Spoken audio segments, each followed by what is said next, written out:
When I do my work at Duke, I meet folks at consult. And as I said, some of those consults are brand new diagnoses, and some folks are 5 or 6 years down the road and they're coming for a second opinion, or they've had a progression of disease.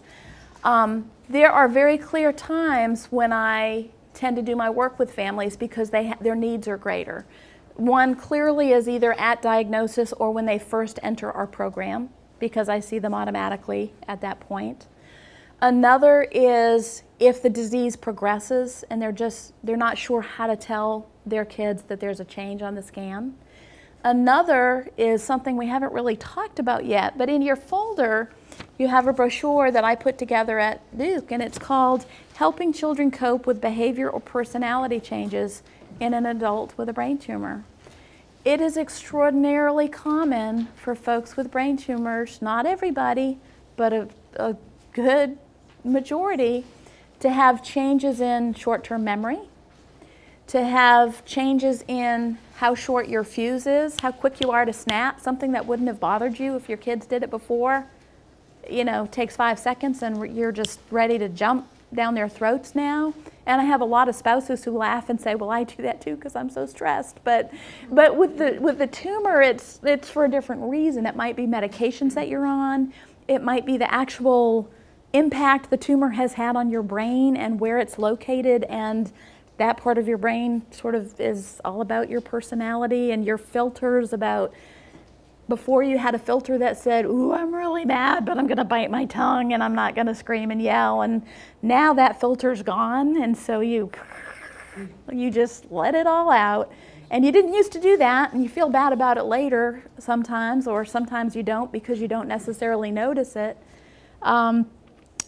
So times of changes in what we call neuro-cognitive functioning or physical functioning. So if you have aphasia and it's hard to get your words out, all of a sudden that's a change kids notice. So that's another time when I do a lot of work with families on helping kids understand why these changes are happening, what the expectation is. If you're mean as a bear because you're on steroids, well, the good news is if you can back off of those steroids, you're probably going to get back to more of your regular personality.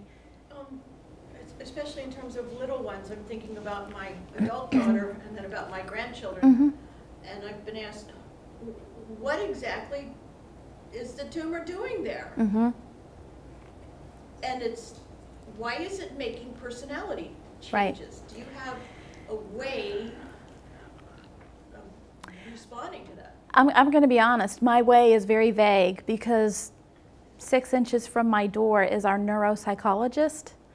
And when that question comes up, I say, you know what, I think there's a lot going on that's changing, and we have a neuropsychologist who can either meet with you today, or if she's not available, can make a follow-up phone call and talk to you about some of these changes, because a lot of folks meet with me and they honestly, and maybe this has happened to you, think they're the only ones experiencing these changes.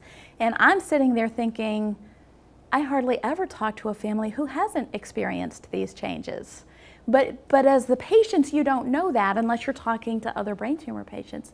And so it's very isolating. I mean, the comment that we have on the back of our brochure is a quote from a family member who says, these changes and the sense of isolation they bring are a real part of this illness. Once we understood that and talked with family and friends about it, we handled day-to-day life better, and so did our children.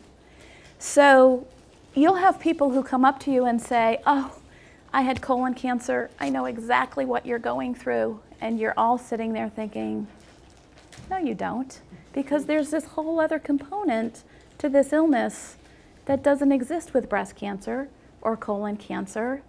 Or, you know, yes, they have fatigue, and yes, they may be forgetful because of the chemo, but not to the degree that you're experiencing. And so trying to help your kids understand these changes when you're feeling isolated and alone and like you're the only one, well, how can you? Because you don't even have the information you need to help yourself. That's what a lot of people tell us.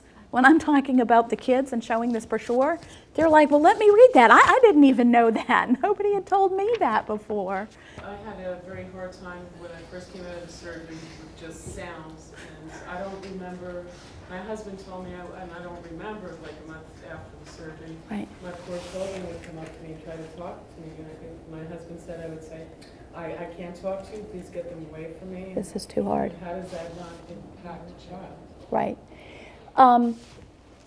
I actually updated my brochure after these were printed. So on the inside the front page under irritability, if I were to print this off today from my computer, because I literally just added this a week ago, it says irritability, being short-tempered and quick to criticize, feeling intolerant of noises and commotion, because it's extraordinarily common. I think there's extraordinary value in going back later and re-educating your children and apologizing. Not apologizing that you did anything wrong, because you did not, but apologizing that life was so hard for them for that period of time. So, and I don't know how long ago that was for you. A year and a half. A year and a half ago. So use this talk as an example.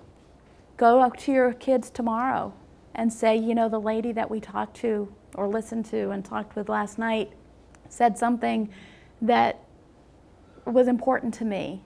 And I remember Daddy saying after my surgery that I wasn't very nice to you and that I wouldn't listen to you and that noises bothered me so much I couldn't even talk to you. And I wonder if you still think about that or remember that. They're pretty good now with, like, they understand that I used to be able to multitask. Now it's one thing at a time. Right. So if I'm on the phone and they're coming up to me where I used to be able to handle 5 things at a time, it's like, listen, Mommy can handle one thing at a time. So they're pretty good with, you know, understanding that now. But if they have any sort of sadness or hurt feelings, I think just revisiting and educating and apologizing, again, not I'm sorry I was a bad person, but I'm sorry this was such a hard time.